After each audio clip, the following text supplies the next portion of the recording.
Decoded.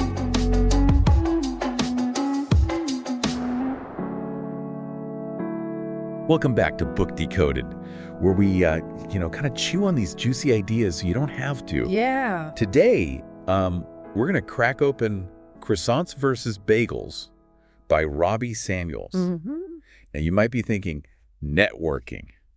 Ugh, like past the antacids, Sure. But trust me, this book reframes networking in a way that's actually kind of fun. Yeah, it is. So think of it like this. You're eager to learn, you love those light bulb moments, and you're all about practical tips, not just fluffy theory. Mm-hmm. Is that about right? Absolutely. So this book is for you. Yeah. It's all about ditching those stiff bagel networking circles Right. and embracing a more open croissant approach. I love that. So I'm joined by my esteemed colleague here who's got some fascinating insights on this. Thanks for having me. What really jumped out at you when you first kind of dug into this book? I think the whole idea of shifting your mindset from what can I get to what can I offer was a game changer for me. Yeah. Right. It's almost like flipping the script on traditional networking. Exactly. And it's especially empowering if you're early in your career or feel intimidated by big names. So for sure. You always have something valuable to offer, even if it's just a genuine enthusiasm or a fresh perspective. Oh, absolutely. I remember reading about this one example in the book. This young entrepreneur at a conference Oh, yeah. ended up connecting with the CEO just by offering to help with their social media. Yeah. And it turned into a mentorship.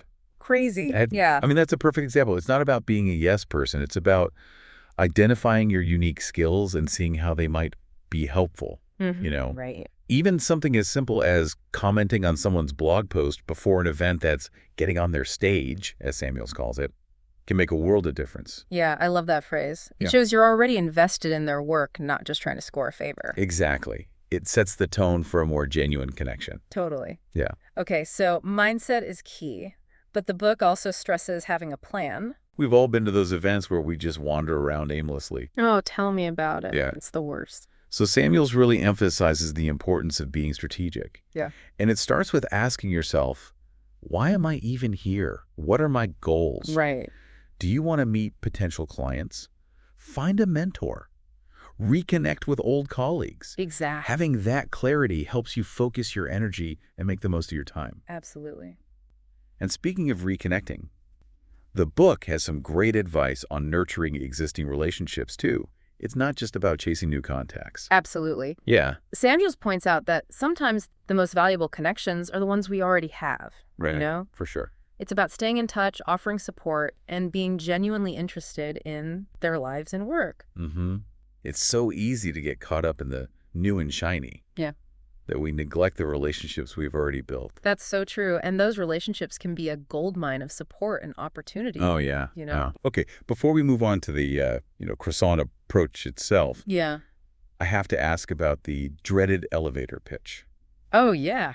This is something a lot of people struggle with. Definitely. Yeah, so the book has a really refreshing take on it. It does. So it's not about memorizing a robotic script, Right. but it's about crafting a response to what do you do that sparks curiosity and conversation. Yeah. So instead of just rattling off your job title, you want to Think about the impact you have. Instead of, I'm a marketing consultant, try, I help businesses tell their stories and connect with their ideal customers. I love that. It's so much more engaging. It is. Or Yeah. instead of, I'm a lawyer, you might say, I guide families through complex legal matters and help them find peace of mind. That's beautiful. Yeah. It's about highlighting the human element and inviting further discussion. So it's less about what you do and more about the value you bring. Exactly. And that's a much more compelling way to connect with people, Totally. All right, so we've talked mindset, we've got our plan, we've even nailed our elevator pitch. Yeah. Now, let's get to the heart of this croissant approach. Oh, okay. This is where the book gets really fun. Yeah.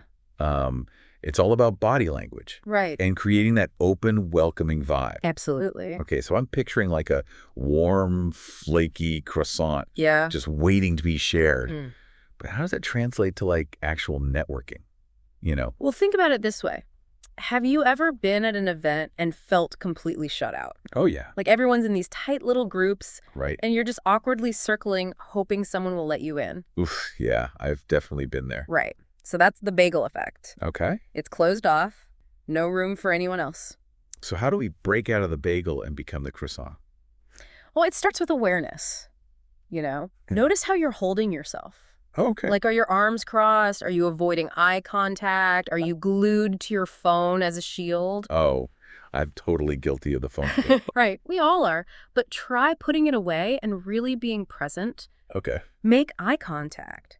Smile genuinely. Uncross your arms. Relax your shoulders. So it's not about being like this super extroverted life of the party type. No, not at all. It's about finding your authentic way of being open and approachable. Mm-hmm. Yeah. Okay. What about actually starting conversations? I'm always so awkward at that. Oh, the book has some great tips on that, too. Remember how we talked about ditching the what do you do opener? Yeah, it can feel so transactional. Exactly. So instead, try finding something you genuinely connect with. Okay. About the person or the event. Maybe you love their name tag, or you're both intrigued by the speaker's topic. Ooh, I like that. It takes the pressure off trying to be like witty or clever. Exactly. And once you've broken the ice, remember the power of active listening. Okay. Ask thoughtful questions. Show genuine interest in what they have to say. So the book even has this like hilarious tip It does. about what to do if you're completely lost in a conversation. Oh, yeah. The tell me more strategy. You tell him the tell me more strategy. Yes. Yeah. So even if you have no idea what they're talking about, Right. you can still keep the conversation going and make them feel heard. Exactly. It's a lifesaver. And it buys you time to figure out how to steer the conversation in a direction you're more comfortable with. So we've talked about being open and approachable, starting conversations, being a good listener. Right. But what really sets this book apart is its focus on inclusion. Yeah, I think that's one of the things that makes it so unique. Yeah, because a croissant is room for everyone. Exactly. Samuels talks about shifting from a guest mentality to a host mentality at events. I like that. Even if you didn't organize it, Right. you can still be a welcoming presence. I love that idea. It's like being an ambassador for the event. Right. You can introduce people, make newcomers feel comfortable, offer to share a table at lunch. Mm-hmm. And the book has a really powerful section on the downside of being a unicorn.